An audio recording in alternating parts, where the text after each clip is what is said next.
Station, this is Houston. Are you ready for the event? Houston Station, ready for the event. Houston ACR, this is Mission Control. Houston, please call station for a voice check.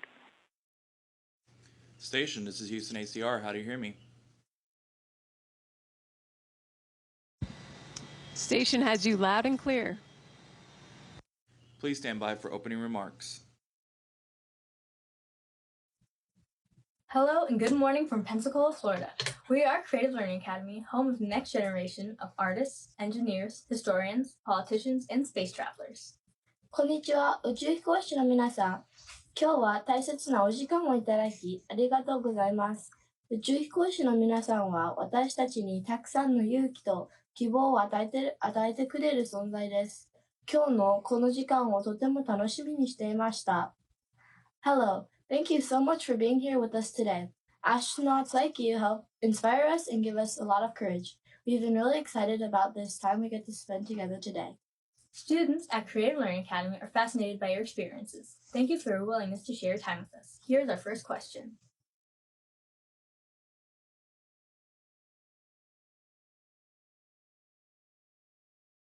Hello, my name is Ashton Puig. My question is, how do you get power without power lines or generators?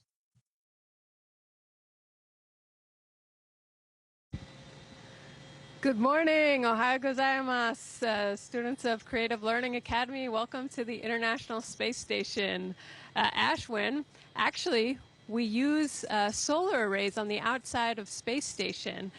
So they take the sun's energy, so solar energy, and then we convert it into electricity that's distributed all throughout the station, and that's what we use. So much like when you see solar panels back home, except we don't usually have clouds covering it, so it works really well up here. Hello, my name is Lorelai, and my question is, what do you study on the International Space Station, and how do you do it?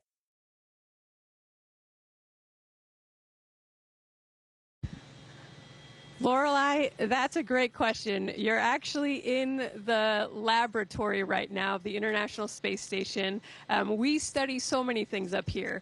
We study our home planet Earth. We have several experiments mounted on the outside of the ISS that look at changes over time on the Earth, the carbon dioxide levels, the changes in our vegetation back home, just taking historical images and seeing how the Earth changes over time.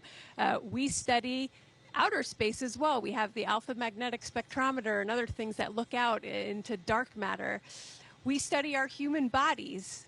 So we're all subjects. All the astronauts on board are subjects up here. And that helps us figure out not only how to go further in space and for longer duration missions, for example, to go to Mars someday, but also it helps us back home on Earth with understanding the aging process and different medicines that can be useful. We study different materials and composites because up here, you don't have gravity, so you can get a more perfect mixture. And so we study so many various things up here. Hello, my name is Matthew, and my question is, what exercises do you do on the International Space Station?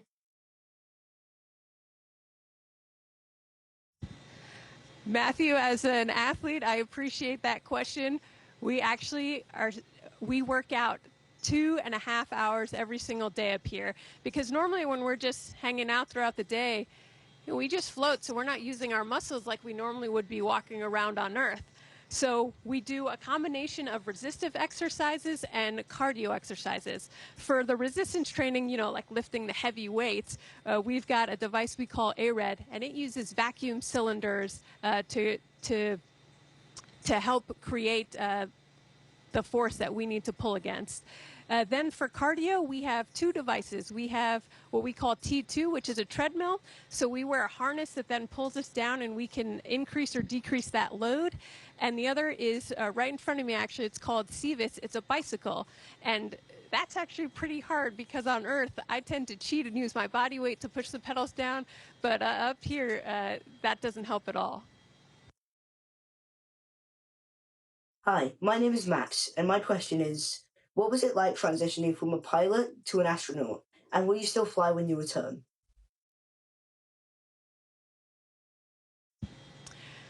Max, it actually felt very seamless to me. A lot of the same things I learned as a pilot carried over to being an astronaut, especially having, I joined NASA at a time where we had so many new vehicles. The SpaceX Crew Dragon that I actually flew up here, Starliner's Boeing vehicle that's going to be flying crew up here soon, the Orion capsule that will take our astronauts to lunar orbit, the human landing system that will land the next humans on the surface of the moon.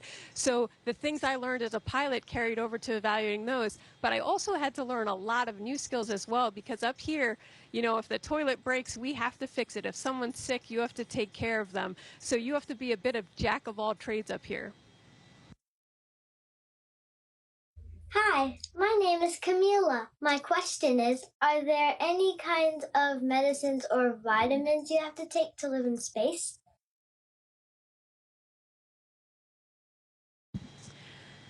Camilla, that's something we actually study quite a bit. I actually log every single thing I eat throughout the day, every medicine I take, so that we can understand better what we need to do in the future, especially when we send astronauts out for 2.5, 3-year-long missions to keep them healthy.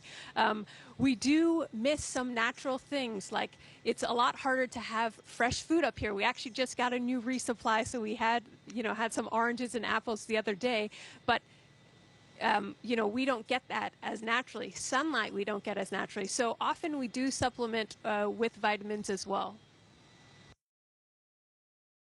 My name is Gia, and my question is, are you guys ever worried if an asteroid's gonna hit you?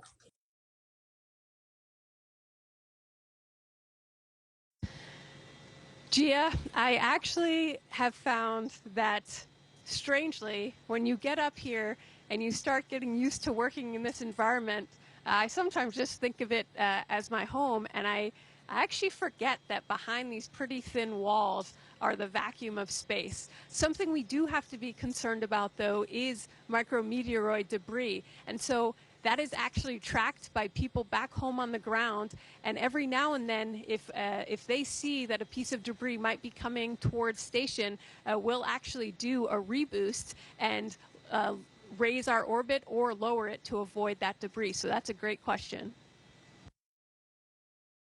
Hi, I'm Harris. How do astronauts cook in space?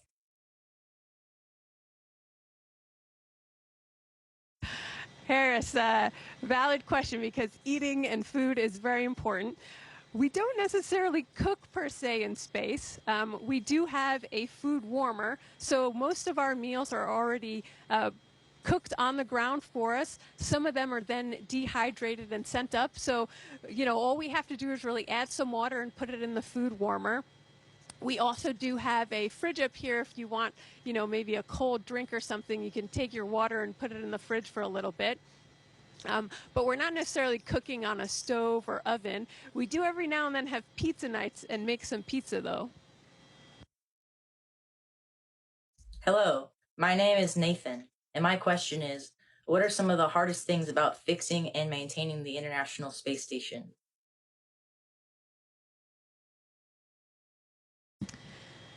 Nathan, we have to do maintenance up here on a regular basis. I actually really enjoy doing the maintenance, but probably one of the hardest types of maintenance is when we have to do maintenance on the outside of the space station, because then it's a whole process of preparation to go on a spacewalk. We have to get in our spacesuits and go outside, and that brings its own risk to it. So those tend to be the most difficult maintenance activities.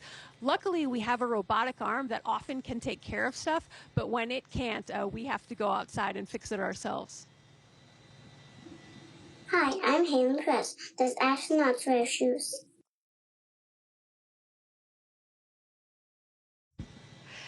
Halen, let me float up here a bit so you can see. I am not wearing shoes. I am just wearing socks.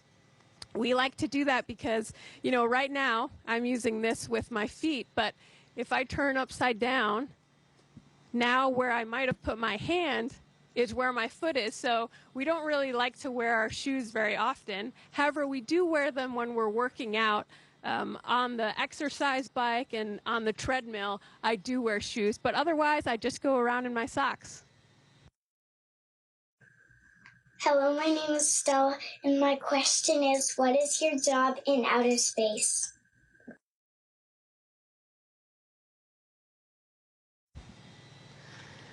All right, Stella. Well, I'm a scientist, I'm a mechanic, I'm a robotic arm operator, I have to be a chief medical officer, so we have a lot of jobs in space. So if you think about it, right now there are 7 of us on board, and we have to be able to take care of anything.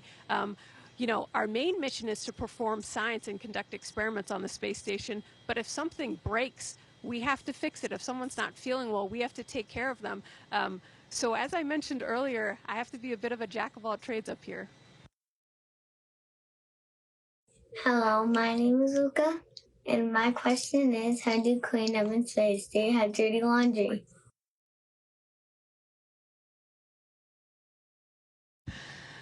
Luca, yeah, so let's talk about showers, for example. Showers look a little different up here than they do back home. That's actually one of the things I miss most, is having running water come over my body. Up here, what I do is I take my water, my drinking water, and I actually just use the straw to create a line of water throughout my body. And then I take some soap and I rub that in, and then I dry it off with a towel, and then maybe do another line of water to wash. We don't have a laundry machine up here either, so we don't actually wash our clothes. We wear them for a certain period of time, and then we throw them out. So, for example, these pants I wear for a month, and then I throw them out. Hi, I'm Magnolia Orton. How do you go outside the space station?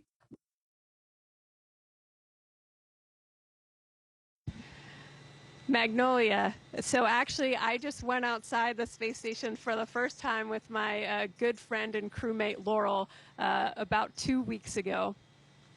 It's actually a very long process.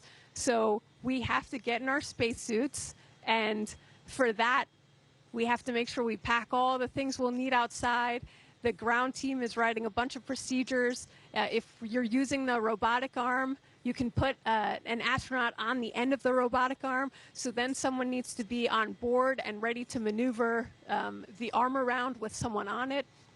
And so it's actually quite a difficult process. And then we go outside, and usually we go out for around 6 or 7 hours. That's how long we have, you know, oxygen and can remove the carbon dioxide from our suits and have water for cooling and things like that. Hello, my name is Zadie, and my question is your daily routine on the International Space Station in any way like your daily Earth routine?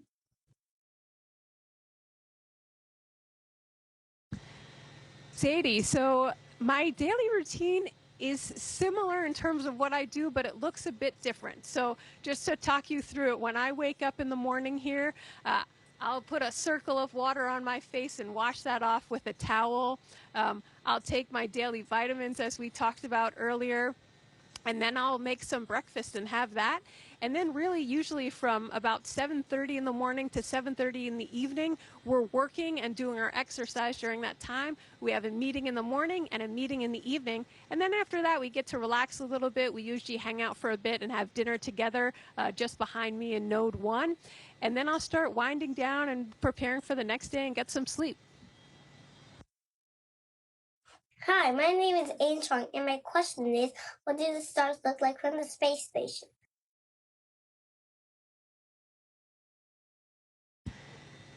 Aiden, I just actually yesterday went to the cupola windows. Cupolas are, we call it our window to Earth. It's an Earth-facing series of 7 windows, and I felt like I could see the entire galaxy. The stars are similar to Earth in that they're, you know, pinpoints of light, but they don't sparkle in the way they do on Earth, I think because we don't have that atmosphere between us, so they're just very solid spots of light. But if you turn off the lights inside, you can see so many of them.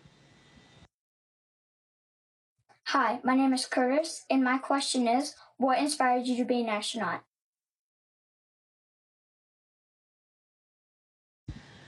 Curtis, I see you're in fourth grade. I was just a little bit older than you when I decided I wanted to be an astronaut. I was in sixth grade, and it started when I did a book report on Valentina Tereshkova, the first female in space, a cosmonaut. And I think I decided it was just something exciting. I really liked math and science. I liked the idea of exploring. And so I decided I wanted to become an astronaut. And as I got older, I looked into it more and more and followed the space missions that were going on and throughout the shuttle era. And it just was something that grew as I got older. Hello, my name is Sierra. My question is, how long does it take to get in your spacesuit?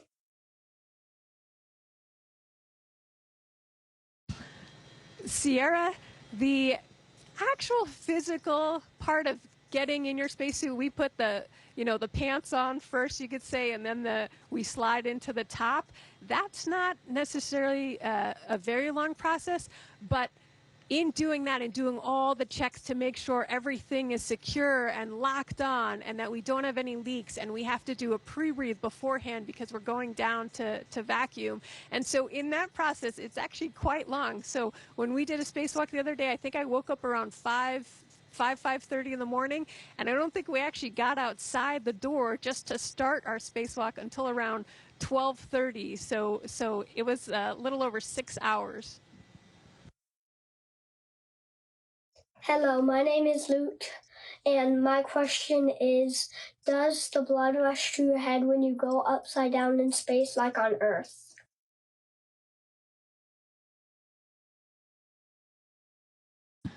All right, Luke, let's see. Does my face look more red?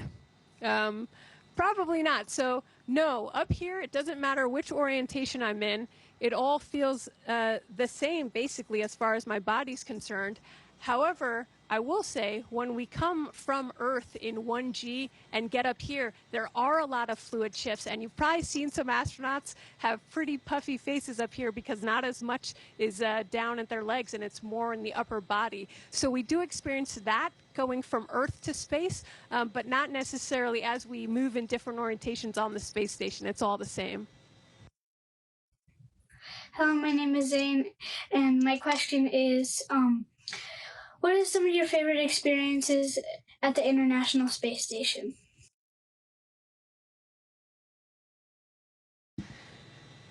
Zane, some of my most special moments have been just looking out the window and looking back at Earth. I can't possibly tell you how beautiful our home planet is, and every time, even though we often pass over the same regions every few days, every time it looks slightly different based on the clouds or the sun angle or other different things. And so looking back at the Earth is probably my favorite thing, and then also hanging out with my crewmates.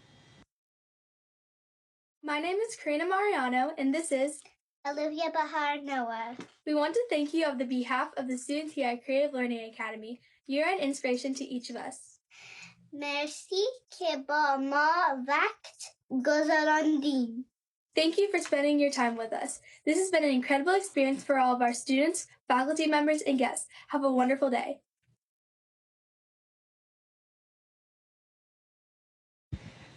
Thank you so much. خواهش میکنم. خیلی خوشحال شدم با شما حرف زدم.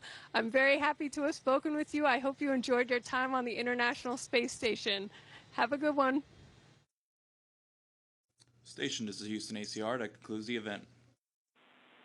Thank you to all participants. Station, we are now resuming operational audio communications.